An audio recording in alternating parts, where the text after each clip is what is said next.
This is the story of 3 plastic bottles, empty and discarded. Their journeys are about to diverge, with outcomes that impact nothing less than the fate of the planet. But they weren't always this way. To understand where these bottles end up, we must first explore their origins. The heroes of our story were conceived in this oil refinery. The plastic in their bodies was formed by chemically bonding oil and gas molecules together to make monomers. In turn, these monomers were bonded into long polymer chains to make plastic, in the form of millions of pellets. Those were melted at manufacturing plants and reformed in molds to create the resilient material that makes up the triplets' bodies. Machines filled the bottles with sweet, bubbly liquid, and they were then wrapped, shipped, bought, opened, consumed, and unceremoniously discarded. And now here they lie, poised at the edge of the unknown. Bottle 1, like hundreds of millions of tons of his plastic brethren, ends up in a landfill. This huge dump expands each day as more trash comes in and continues to take up space. As plastics sit there being compressed amongst layers of other junk, rainwater flows through the waste and absorbs the water-soluble compounds it contains, and some of those are highly toxic.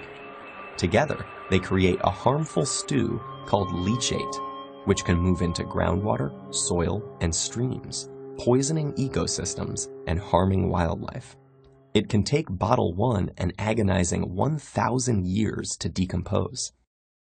Bottle 2's journey is stranger, but unfortunately no happier. He floats on a trickle that reaches a stream that flows into a river, and a river that reaches the ocean. After months lost at sea, he's slowly drawn into a massive vortex where trash accumulates, a place known as the Great Pacific Garbage Patch.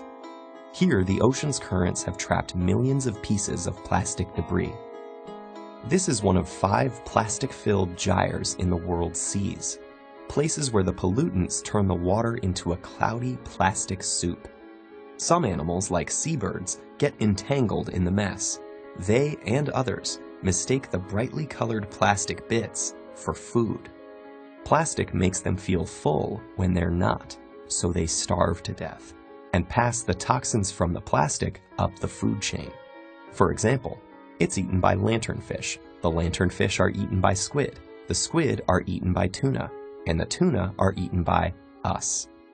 And most plastics don't biodegrade, which means they're destined to break down into smaller and smaller pieces called microplastics, which might rotate in the sea eternally. But Bottle 3 is spared the cruel purgatories of his brothers. A truck brings him to a plant where he and his companions are squeezed flat and compressed into a block. Okay, this sounds pretty bad too, but hang in there. It gets better. The blocks are shredded into tiny pieces, which are washed and melted so they become the raw materials that can be used again. As if by magic, Bottle 3 is now ready to be reborn as something completely new. For this bit of plastic with such humble origins, suddenly, the sky is the limit.